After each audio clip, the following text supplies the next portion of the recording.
Assalomu alaykum kanalimiz kuzatuvchilari. Navbatdagi video darsligimiz 14-darslik, ya'ni replay funksiyasini qo'shish va bu replay funksiyasi nima vazifalarni bajaradi, qaysi vaqtda biz bu funksiyadan foydalanamiz, mana shu haqida bugun sizlar bilan gaplashib o'tamiz. Buning uchun o'yin ichiga kirib olamiz. Mana o'yin ichiga kirgandan keyin bizning interfeysimiz xuddi shu ko'rinishda bo'ladi. Yangi boshlovchilarniki ayniqsa bunda replay funksiyasini qanday qo'shamiz? Buning uchun eski tugmasini bosamiz kompyuterimiz chap tomondagi va shu joyda приложение bo'limini ochamiz. Bu joydan добавить bo'limini ochamiz va filtr bo'limida mana shu joyda inglizchada replay so'zini yozamiz. Rep deb yozganimizda bizda o'zi kelib chiqadi. Mana bu повтор. Mana shu funksiya.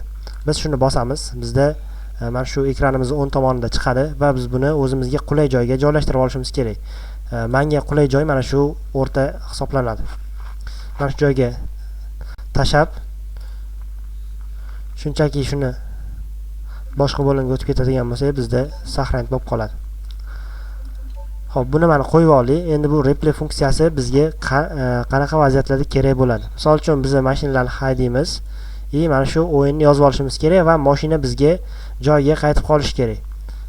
Hozir buni sizga amaliy misol tarzida ko'rsatib beraman. Shu joyda bitta narsa eslatib o'tib ketay. Bizda mashinalarni alishtirish imkoniyati mavjud. Buning uchun biz avval mashinani kamerasiga o'tib olishimiz kerak. Mana Shift S tugmasini, ya'ni Shift ruscha S tugmasini bosganimizda bizda mashinaga o'tadi, kamera mashinaga o'tadi. Keyin mashinalarni almashtirish uchun biz tab funksiyasidan foydalanamiz. Ya'ni tab funksiyasini bosganimizda mashinalar bizda birin-ketinlikda almashadi. Hozir menda tartibli almashyapti. Chunki men mashinani tartib bilan qo'yganman. Agar siz mashinani joylashuvini tartibsiz qo'ygan bo'lsangiz, bu sizda biroz boshqacharoq bo'lishi mumkin. Avval o'rtadagi mashina, keyin o'ng tarafdagi, keyin chap tarafdagi. Bu mashinani qachon qo'shganligingizga qarab farq qilishi mumkin bir-biridan. Xo'p. Hozir men birinchi mashinaga o'tib olaman.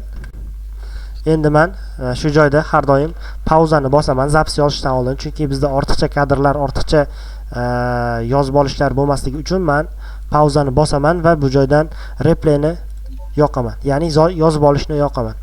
Yozib olishni yoqqanimdan keyin J tugmasini bossam yana pauzadan chiqadi va men mashinani haydab ketaman.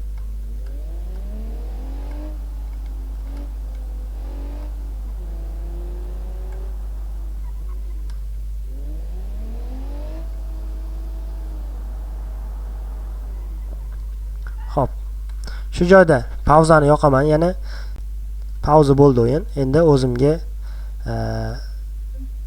saqlanib qolish uchun bu zapisni to'xtataman. Zapis to'xtatganimdan keyin men bu mashinani haydaganim bo'yicha BMG ni o'zi barcha narsani eslab qoladi.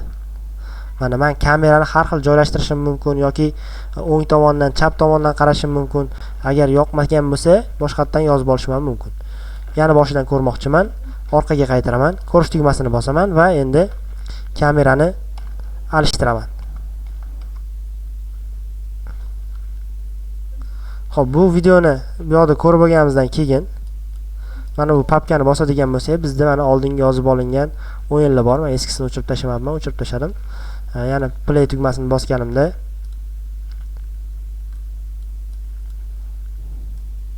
bu boshqa zapis ekan. Hozir bundan chiqib ketamiz. Xo'p, qaytadan qilib ko'rsataman yana. Demak, biror bir mashinani zapisini yoqamiz. Zapis yoqqanimizdan keyin pauzadan chiqib, uni harakatga keltiramiz.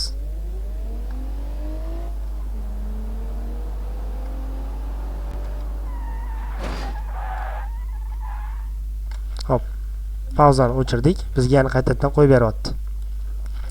Xohlasak shu joyda papkaga kirib, boyagi videomiz mana 30 daqiqalik shuni qo'yib, yana boshqatdan ko'rsak bo'ladi.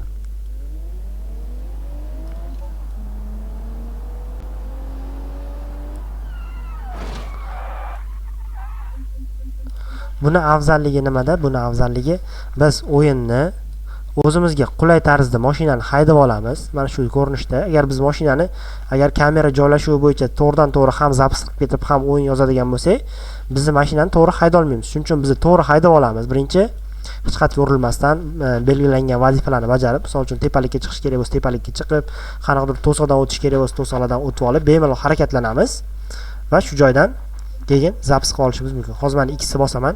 Bu mashina boshqa joyga borib turib qoldi. Endi men R tugmasini bosadigan bo'lsam, bu joyiga qaytadi. Sababi men o'yinni qaytadan zaps qilmoqchiman yoki buni o'rniga boshqa mashina qo'ymoqchiman. Buni shortsda foydalansak bo'ladi. Misol uchun bitta mashina bir joyga qayta urilishi yoki bir nechta mashina bir joyga qayta urilish vaqtida biz R tugmasini bosib mashinalarni joyiga qaytarib olishimiz kerak. Agar shunaqa qilmaydigan bo'lsak, biz har doim mashinani qaytadan qo'shib, o'sha sozlamalarni qaytadan sozlashimizga to'g'ri keladi. Shuni oldini olish maqsadida replay funksiyasi biz uchun ancha qo'l keladi. Mana bu mashinaga o'tib ham agar R tugmasini bosadigan bo'lsam, o'zining joyiga keladi.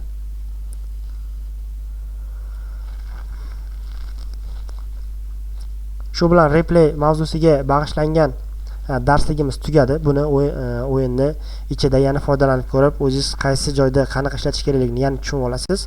Bundan keyingi darsligimiz undan-da qiziq bo'ladi. Bu replaydan biroz farq qiladi. Biz ikkalasidan foydalangan holatda, ya'ni Script AI Manager dan foydalangan holatda o'yinlarni yozib olishimiz ham mumkin.